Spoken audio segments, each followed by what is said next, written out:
Hello friends, आ गए हम फिर से एक न्यू वीडियो लेकर के।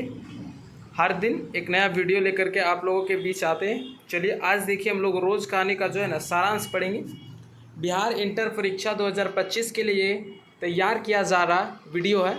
ठीक है, जो भी बच्चे इंटर मैट्रिक के एग्ज़ाम दे रहे हैं वो इस चैनल के साथ जुड़ जाइए। बहुत सारी वीडियो, इंपॉर्टेंट वीडियो 2025 के एग्ज़ाम के लिए इस पर अपलोड किए जाएंगे, वो भी रेगुलर। चलिए रोज़ कहानी का सारांश हम लोग पढ़ेंगे। चलिए, रोज़ शीर्षक कहानी के रचयिता आधुनिक हिंदी साहित्य के विद्वान श्री सचिंद्रनाथ हरिनाथ अज्ञेय द्वारा लिखी गई है।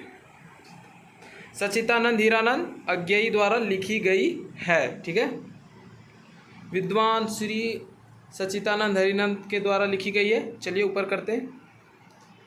अज्ञेय जी की बहुत चर्चित कहानी है। बहुत चर्चित कहानी है और इस कहानी में मध्य वर्ग भारतीय समाज के घरेलू स्त्री के जीवन और मनोदशा पर महानुभूति पूर्वक विचार किया गया है। घरेलू स्त्री के जीवन में काम के अलावा कुछ, ठीक है, काम के अलावा कुछ नहीं रह गया है, नहीं रह जाता है। वह अपना सारा समय घर के कामों में निकाल देती है। इस कहानी के प्रमुख पात्र लेखक और उसकी बहन मालती है। कहानी की शुरुआत अचानक से होती है। दोपहर को उस आंगन में पैर रखते ही मुझे ऐसा जान पड़ा मानो उस पर किसी सांप की छाया मंडरा रही है। उनकी आहट सुनकर मालती बाहर आई। अंदर पहुंचकर लेखक ने पूछा, वे यहाँ नहीं हैं। उत्तर मिला, अभी तत्पर से नहीं आए हैं। ठीक है, नहीं आए हैं। मालती पंखा उठा लाई और ऊपर झुलाने लगी। यह कहानी विचित्र ढंग से प्रभावित होती है। विचित्र ढंग से प्रारंभ होती है।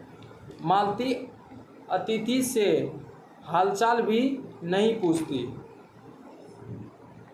मालती अतिथि से हालचाल भी नहीं पूछती। उसके व्यवहार में कर्तव्य पालन का भाव कुछ अधिक ही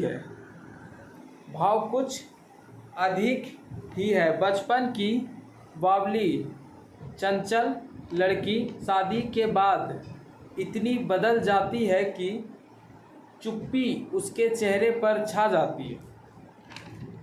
उसका व्यक्तित्व भी बुझ सा गया। अतिथि का आगमन वहाँ कोई उल्लास का कारण नहीं है और अतिथि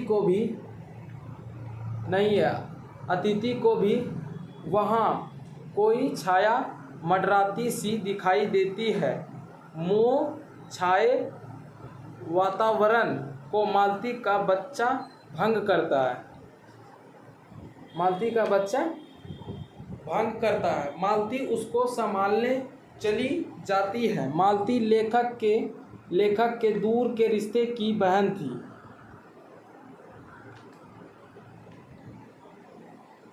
क्या थी? बहन थी। वह उसके साथ सखी रूप में रही थी। उनका संबंध ही ऐसा था। साथ खेलती, लड़ती, पीटती और पढ़ने भी साथ ही जाती थी। ठीक है, लेखक 4 वर्ष बाद उससे मिलने आया था। बचपन का नाम लेखक ने पूछा तो पता चला नाम कोई, बच्चे का नाम पूछा, बच्चे का नाम लेखक ने पूछा तो पता चला नाम कोई रखा नहीं, पर वे टीकी कहते हैं, पर वे टीकी कहते हैं। लेखक को यह भी अखड़ता है कि मालती ने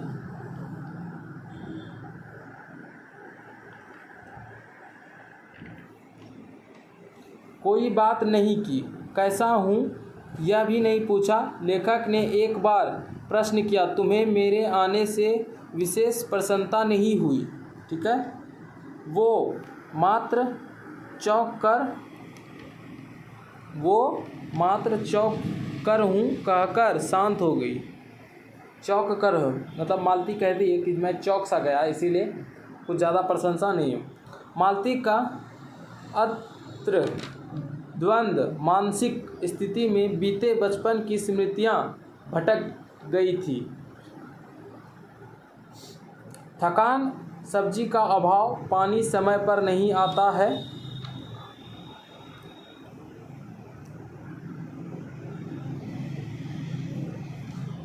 समय पर नहीं आता, यह भी परेशानियां हैं।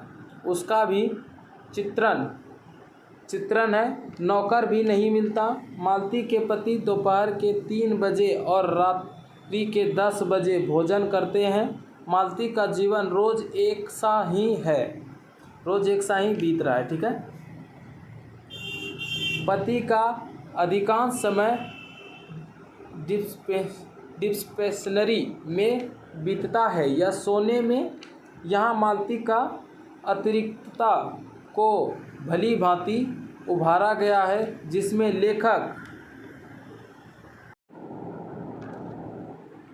लेखक को सफलता मिलती है, लेखक को सफलता मिलती है। उसके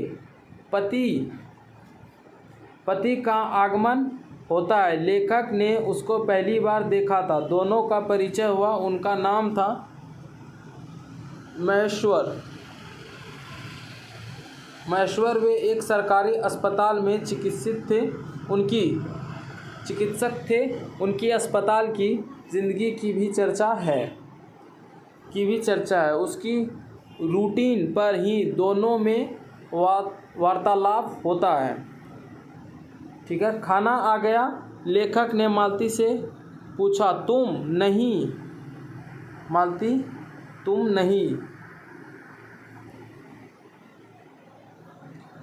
नहीं खाओगी? उत्तर महेश्वर ने दिया। वह पीछे खाया करती है। महेश्वर ने उत्तर दिया कि वो पीछे खाया करती है। महेश्वर और अतिथि बाहर पलंग पर बैठकर अनौपचारिक वार्तालाप करते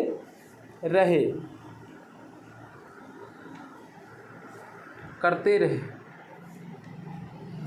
मालती बर्तन मांजती है। बच्चा बार बार पलंग से गिर जाता है। मालती तीखी प्रतिक्रिया दिखाती है। यह आभास होता है कि वह यह बताना चाहती है कि वह बर्तन मांजे या बच्चा संभाले। यह कहानी नारी की विषम स्थिति पर है।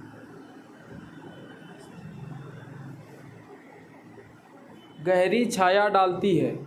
ठीक है, नारी की विषम स्थिति पर गहरी छाया डालती है। कहानी का अंत भी क्रूर है।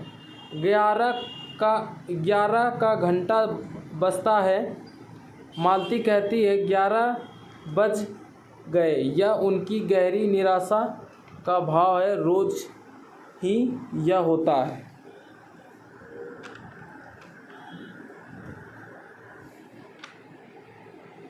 एक घंटा और भी महत्वपूर्ण है। महेश्वर कुछ आम लाए थे जो अखबार में लपेटे थे। महेश्वर उन्हें धोने को कहते हैं। मालती उस अखबार के टुकड़े को पढ़ती है। यह बताता है कि मालती की ज़िंदगी एक दायरे में सिमट गई है। वह अखबार भी नहीं पढ़ सकती। यहाँ यह भी तड़प वेजित है कि वह बाहरी दुनियादारी से मिलना चाहती है। ख़त्म हो गया। ठीक है, एक दो बार इसको देखिएगा तो आपको समझ में आ जाएगा। थोड़ा स्लो मोशन में वीडियो बनाएं। ठीक है, परीक्षा 2025 के लिए जो भी बच्चे स्पेशल हिंदी का इस पर तैयारी करा जाएगा, VVI ऑब्जेक्टिव सब इस पर प्रतिदिन एक वीडियो अपलोड कर दिया जाएगा, इंटर और मैट्रिक दोनों के लिए बिहार बोर्ड। ठीक है, चलिए मिलते हैं न्यू वीडियो में। आज के लिए इतना ही। जय हिंद, जय भारत।